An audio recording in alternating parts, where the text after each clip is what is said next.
আসসালামু আলাইকুম। আমার ইউটিউব চ্যানেলের পক্ষ থেকে তোমাদের সবাইকে স্বাগতম জানাচ্ছি। আশা করি তোমরা সবাই ভালো আছো। আমার এই ভিডিওতে আজ আমি এইচএসসি পরীক্ষার্থীদের নিয়ে কথা বলবো।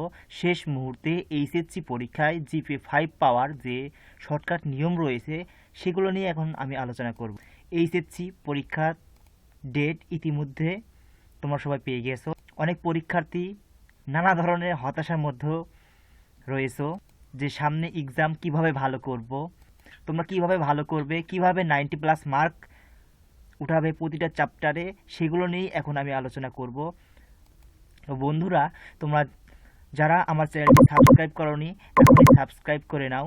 এডুকেটেড রিলেটেড এরকম অনেক ভিডিও আমার চ্যানেলে আপলোড করা হবে। তোমাদের যেগুলো সমস্যা রয়েছে সেগুলো সমস্যা রিলেটেড ভিডিও আমার চ্যানেলে আপলোড করা হবে। তো বন্ধুরা, যারা সাবস্ক্রাইব করোনি আমার চ্যানেলটি দ্রুত সাবস্ক্রাইব করে নাও। আমি এখন দ্রুত সরাসরি ভিডিও দিতে চলে যাচ্ছি। সামনে এইচএসসি পরীক্ষা, জীবনের সবথেকে গুরুত্বপূর্ণ পরীক্ষা।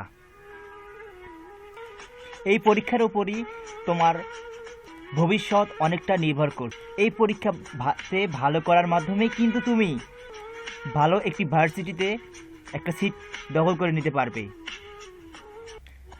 এখন প্রতিটা পরীক্ষার্থীদেরই মনের মাঝে হতাশা সৃষ্টি হয়েছে। সামনে পরীক্ষা, কি করব, কিভাবে সব কিছু ট্যাকেল দিব, এগুলো ভেবে ভেবেই কিন্তু অনেক শিক্ষার্থী ডিপ্রেসড হয়ে পড়ছে।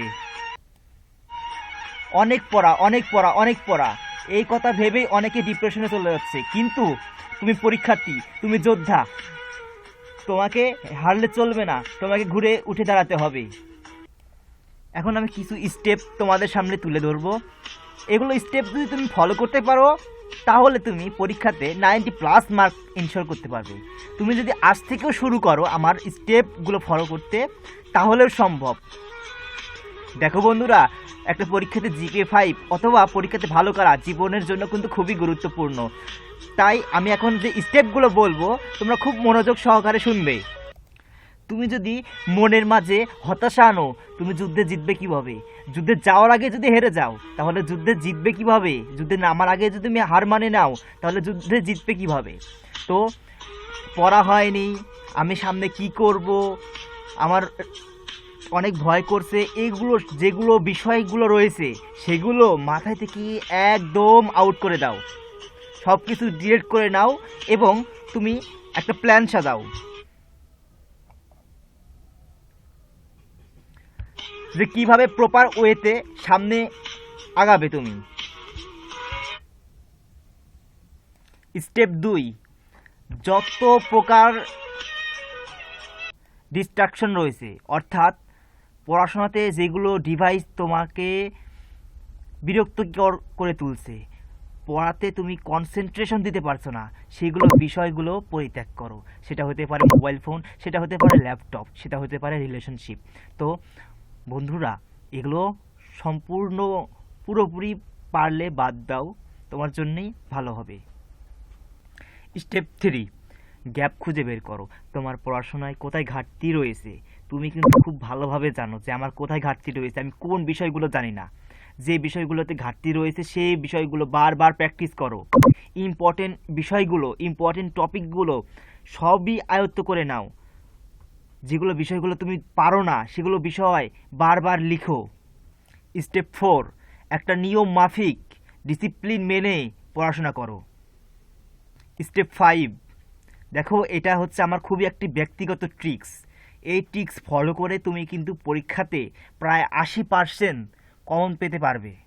যে কোনো সাবজেক্টে তুমি 80% কমন পেতেই পারবে যদি এই ট্রিক্সটা ফলো করো। ট্রিক্সটি হলো যে বিগত সালে যে বোর্ড কোয়েশ্চেনগুলো রয়েছে 2017 অথবা 16 সাল থেকে 24 সাল পর্যন্ত যেগুলো বোর্ড কোয়েশ্চেন রয়েছে সেগুলো তুমি বুঝে বুঝে প্র্যাকটিস করো, বুঝে বুঝে সব কিছু সলভ করো প্রতিটা সাবজেক্টের ক্ষেত্রে।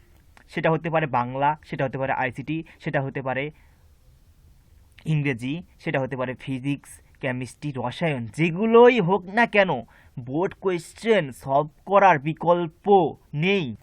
বাজারে যে কোনো একটি টেস্ট পেপার কিনো, এরপরে সেখান থেকে board question step by step তুমি সলভ করো। পরীক্ষাতে তুমি যে গিয়ে দেখবে, পরীক্ষা হলে আমার কথা মনে পড়বে, দেখবে যে বোর্ড কোশ্চেন থেকে প্রায় 80% তুমি কমন নিশ্চিত পাবে, আর 20% হচ্ছে তুমি ইনডাইরেক্টলি কমন পাবে, সেটা তোমার মাথা খাটিয়ে লিখতে হবে।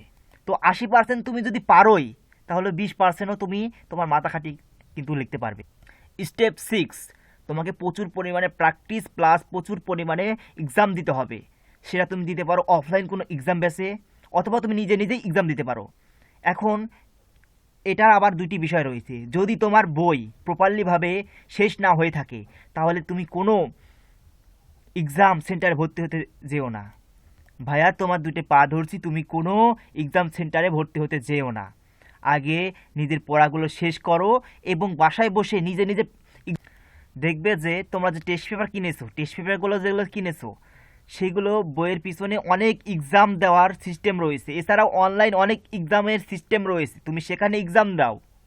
যদি তোমার প্রপারলিভাবে সব কিছু শেষ না হয়, হুদাই অযথা অফলাইন কোচিংয়ে টাকা দিয়ে ভর্তি হয়ে টাইম নষ্ট করে এক্সাম দেওয়ার কোনো মানেই হয় না, যদি তোমার বই না শেষ হয়। স্টেপ 7, পড়াশোনার মাঝে একটু ব্রেক দিবে।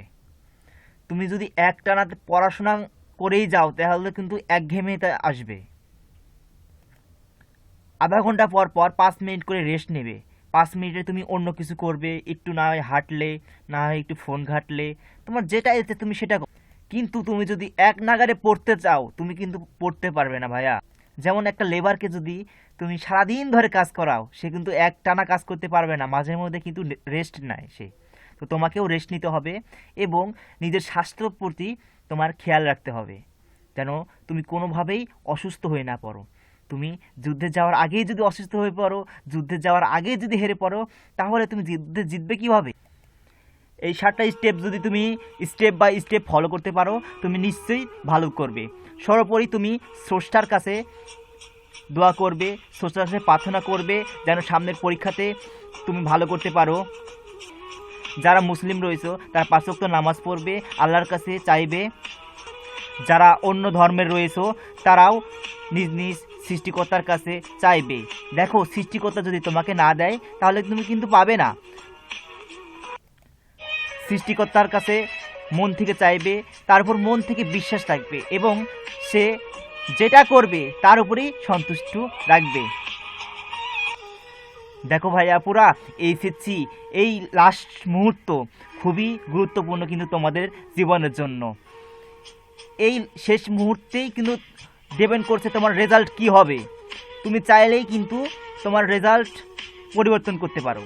তুমি শেষ মুহূর্তে এসে নিজের সর্বোচ্চ দিয়ে চেষ্টা করে স্রষ্টার উপর বিশ্বাস রাখার মাধ্যমে তুমি কিন্তু একটা ভালো রেজাল্ট করতে পারবে। এই সময় একটা বিষয় তুমি খেয়াল রাখবে যে এই সময়ে আল্লাহ এবং অর্থাৎ তোমার সৃষ্টিকর্তা এবং তোমার ফ্যামিলি এবং তুমি ছাড়া তোমার কেউ নেই। এই সময় তোমার কোনো দিকেই তাকানো যাবে না, শুধু তোমার একদিকেই ফোকাস থাকবে। তুমি ফোকাস একদিকেই দাও, নিশ্চয়ই তুমি সফল হবে, নিশ্চয়ই তুমি সফল হবে, নিশ্চয়ই তুমি সফল হবে। এই সময় দেখবে তোমাকে ভেঙে পড়ার জন্য কিন্তু অনেকেই অনেক কথা বলবে, কিন্তু এ সময় ভেঙে পড়লে চলবে না। তোমাকে নিজের উপর বিশ্বাস রাখতে হবে, সৃষ্টিকর্তার উপর বিশ্বাস রাখতে হবে এবং নিজের সর্বোচ্চ দিয়ে চেষ্টা করতে হবে। নিশ্চয়ই তুমি পারবে, নিশ্চয়ই তুমি পারবে, নিশ্চয়ই তুমি পারবে।